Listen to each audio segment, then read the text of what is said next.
हाँ जी, नमस्कार साथियों, स्वागत है आपका आपके अपने यूट्यूब चैनल पर। तो बच्चों, मैं आज अपनी बात पे आऊँ उससे पहले एक छोटा-सा क्लैरिफ़िकेशन कि जो बीच-बीच में मेरे मुँह से जो बेटा निकल जाता है, उसका अर्थ ये बिल्कुल भी नहीं है कि मैं आप लोगों को या मुझे आप लोगों से श्रेष्ठ दिखाने की कोशिश करता हूँ, या ये भी बिल्कुल नहीं है कि मैं आपके गार्जियन बनने की कोशिश करता हूँ। वो देखो एकदम एब्सोल्यूट हैं और उनकी जगह कोई नहीं ले सकता। क्या है कि ऑफ़लाइन में बच्चों को पढ़ाते-पढ़ाते मुँह से बेटा, बच्चा, मुन्ना निकलता रहता है। तो आप लोग सिर्फ़ कंटेंट पे ध्यान दें, ठीक है दोस्तों? मैं कोशिश करूँगा इन तरह के शब्दों से बचने की, लेकिन अगर फिर भी कोई शब्द निकल जाए, तो बच्चा दिमाग पे नहीं लेना, है ना? तो दोस्तों, आज अपन बात करने वाले हैं कि गुरुजी, क्या सिर्फ़ एकमात्र आरएएस की ही तैयारी करें?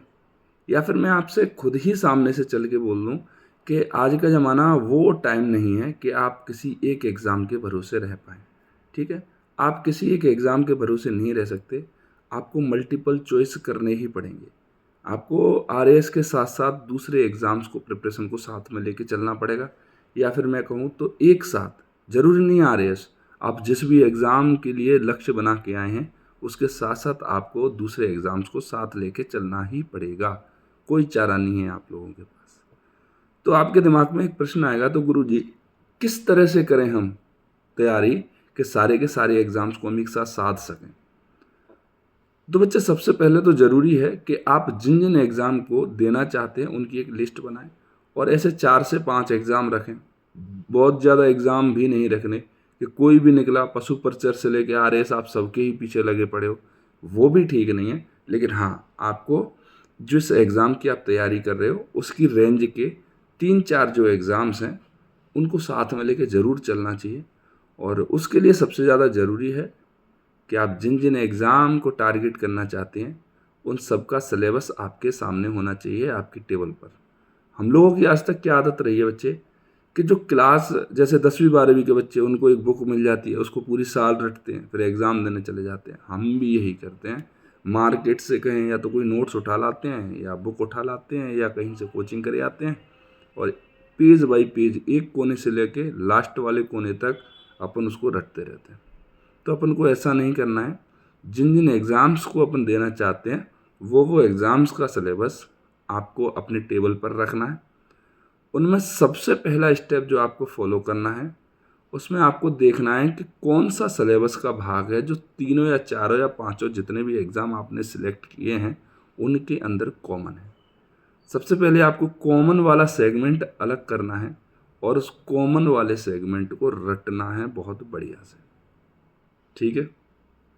जब कॉमन वाला सेगमेंट आपका रट जाए, उसके बाद आपको देखना है कि जो बचा हुआ सिलेबस है, उसके अंदर कौन-कौन से पॉइंट हैं जो आपके इंटरेस्ट के डोमेन के, जिसमें आपको पढ़ने में इंटरेस्ट आता है, अच्छा लगता है।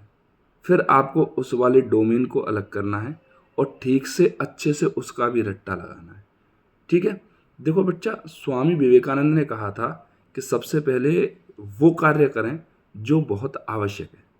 फिर उसके अलावा वो कार्य करें जो आपको करना अच्छा लगता है, और फिर उसके बाद आप देखोगे कि आप वो कर चुके हो जिसका आपने कभी अंदाज़ा भी नहीं लगाया था, कभी सोचा भी नहीं था।